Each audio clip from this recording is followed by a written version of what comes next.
Dein Stoffwechsel hat 2 Schalter: Speichern und Verbrennen. Wenn du nach 40 wach wirst und der Bauch sich anfühlt wie eine Festplatte, die nie gelöscht wird, dann liegt es selten an schwacher Disziplin. Es liegt an einem Regler, der zu hoch hängt. Dieser Regler heißt Insulin. Wenn er oben klebt, wird Energie eingelagert, egal wie sauber du isst.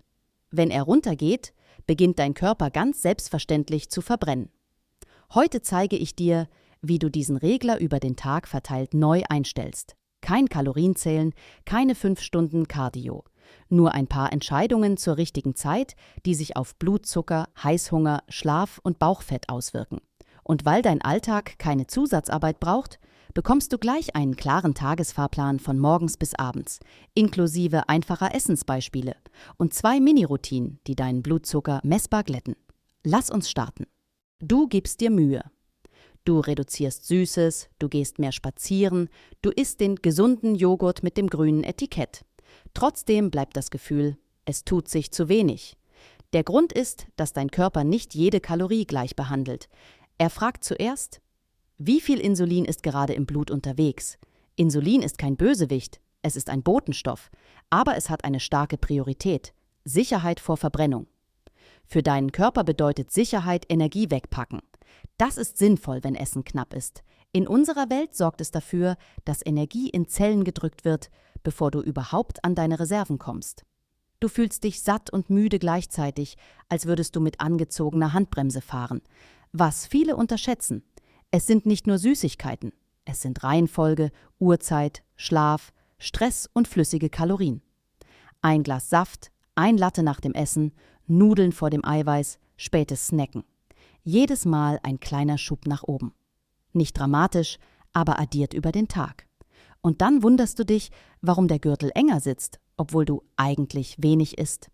Stell dir Insulin nicht als Ein-Ausschalter vor, sondern wie einen Dimmer. Je höher der Dimmer, desto mehr ist der Zugang zu deinen Fettspeichern blockiert. Je niedriger, desto leichter zapfst du Reserven an. Dein Ziel ist nicht Null, dein Ziel ist Glätte. Weniger Ausschläge, längere, ruhige Phasen. Genau da passieren 3 wichtige Dinge. Erstens meldet dein Gehirn: Weniger Alarm, der Heißhunger wird leiser. Zweitens arbeitet deine Leber sauberer, dein nüchtern Blutzucker sinkt. Drittens reagiert dein Gewebe sensibler auf Insulin, du brauchst weniger davon. Dieser Kreislauf funktioniert in beide Richtungen. Viele merken das morgens. Noch vor dem Aufwachen schickt dein Körper Weckhormone los. Das gibt dir Startenergie, hebt aber gleichzeitig den Zucker aus Speichern an. Wenn du in diese Phase direkt sehr kohlenhydratlastig frühstückst, jagst du den Dimmer unnötig hoch.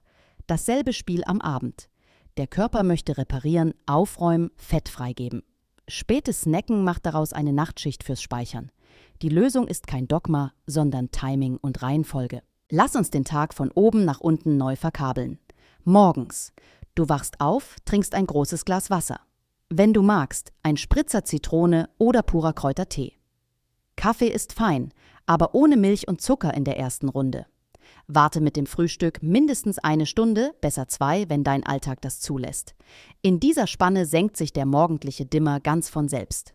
Wenn du früh essen musst, dann wähle ein Frühstück, das den Regler unten hält. Eiweiß plus gesunde Fette plus Ballaststoffe, die Flüssigkeit binden. Zum Beispiel Rührei mit Gemüse und etwas Avocado oder Skyer mit Beeren, 2 gehäufte Esslöffel geschrotete Leinsamen und ein Teelöffel Leinöl. Das ist kein Wundercocktail, sondern ein sehr berechenbarer Trick. Die Ballaststoffe verlangsamen die Aufnahme, die Fette verlängern die Sättigung, das Eiweiß stabilisiert. Ergebnis: Du bekommst Energie ohne Achterbahn. Mittags.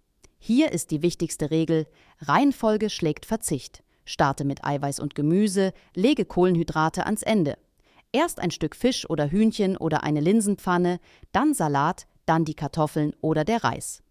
Wenn du Pasta liebst, dann kombiniere sie mit einer riesigen Gemüsepfanne und einer ordentlichen Eiweißquelle. Und nimm die Nudeln als Beilage, nicht als Basis. Diese einfache Verschiebung bewirkt 2 Dinge. Erstens dämpft sie die Spitze nach dem Essen. Zweitens hält sie dich länger satt, was den Nachmittag rettet. Und genau hier passiert oft der Schaden. Das Tief zwischen 4 und 5. Wenn du da regelmäßig in die Süßschublade greifst, fährst du den Dimmer wieder hoch. Besser ein Proteinsnack mit Biss. Ein Naturjoghurt mit Leinsamen, ein hart gekochtes Ei, eine Handvoll Nüsse. Nichts davon muss groß geplant werden. Abend. 3 Stunden vor dem Schlafen ist die Küche offiziell geschlossen.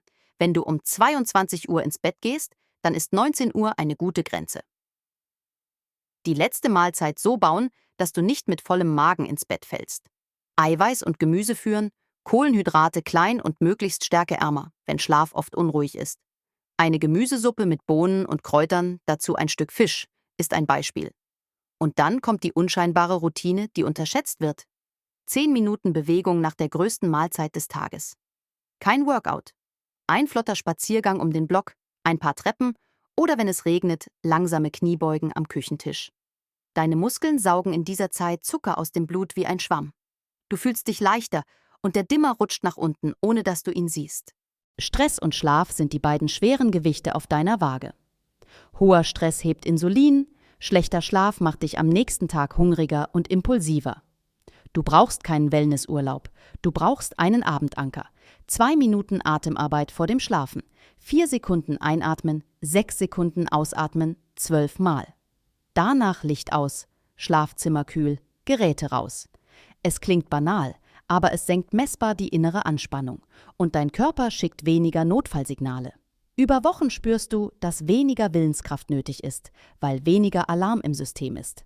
Jetzt die 2 Mini-Hebel, die bei den meisten sofort wirken. Erstens die Reihenfolgeregel bei jeder Hauptmahlzeit. Eiweiß zuerst, Gemüse danach, Kohlenhydrate zum Schluss. Das allein kann Blutzucker- und Insulinanstiege deutlich dämpfen. Du musst nichts weglassen, du sortierst nur um. Zweitens die Ballaststoffbrücke morgens. 2 gehäufte Esslöffel geschrotete Leinsamen in Joghurt, Quark oder Smoothie. Dazu ausreichend trinken. Nicht wegen irgendeiner Mode, sondern weil diese Kombination die Geschwindigkeit aus der Verdauung nimmt und Heißhunger am Vormittag verhindert. Wenn du empfindlich reagierst, steigere langsam. Für viele ist das der Unterschied zwischen Kontrolle und Snackkette. Was du vermeiden willst, sind 3 unscheinbare Stolpersteine. Erstens flüssige Kalorien. Latte, Eistee, Saft, das 2. Glas Wein. Flüssig bedeutet schnell, schnell bedeutet hoher Dimmer. Wenn du dir etwas gönnen möchtest, platziere es nach einer Mahlzeit und halte es klein. Zweitens, gesunde Produkte mit langer Zutatenliste. Wenn Zucker, Stärke, Sirup oder Konzentrate weit oben stehen, spielt es kaum eine Rolle, wie schön die Verpackung aussieht. Drittens, späte Bissen. Der kleine Snack im Bett ist genau der Moment, in dem dein Körper nachts vom Reparieren auf Einlagern umschaltet. Wenn dich am Abend der Appetit packt, nimm eine Tasse Kräutertee, mach 10 tiefe Atemzüge und warte 5 Minuten. In den meisten Fällen ist es Gewohnheit, kein echter Hunger. Du brauchst keine perfekte Woche, um Fortschritt zu sehen. Du brauchst 3 gute Entscheidungen jeden Tag. Erstens, das Morgenfenster. Gib deinem Körper nach dem Aufwachen Zeit, den Dimmer runterzufahren. Zweitens, die Reihenfolge beim Essen. Eiweiß vor Kohlenhydraten, Gemüse dazwischen. Drittens, die 10 Minuten Bewegung nach der größten Mahlzeit. Das ist der Stoffwechseltrick, den die wenigsten anwenden, der aber sofort wirkt. Wenn du zusätzlich die Ballaststoffbrücke am Morgen etablierst und die Küche abends rechtzeitig schließt, wird der Rest plötzlich viel einfacher. Die Handbremse löst sich, du wachst wacher auf. Der Gürtel sitzt anders. Und du spürst, dass du nicht gegen deinen Körper arbeitest, sondern mit ihm. Wenn dich Wechseljahre, schlechter Schlaf oder Gelenke zusätzlich fordern, dann passe die Intensität an, nicht das Prinzip. Sanfte Kraft für große Muskelgruppen, Spaziergänge statt Sprints, eiweißreiche, entzündungsarme Mahlzeiten, ausreichend Mineralstoffe und eine verlässliche Schlafroutine. Der Regler reagiert bei jedem Menschen unterschiedlich schnell, aber er reagiert. Gib dir 14 Tage mit diesem Fahrplan. Beobachte morgens, ob dein Bauch flacher wirkt, ob der Heißhunger abnimmt, ob der Schlaf ruhiger wird. Schreibe mir in die Kommentare, was für dich am stärksten wirkt und wo es hakt. Wenn du diesen Ansatz gut findest, dann abonniere den Kanal, denn hier bekommst du Strategien, die alltagstauglich sind und wirken. Wir drehen den Dimmer runter. Ab heute, ich freue mich über dein Feedback. Liebe geht raus an dich.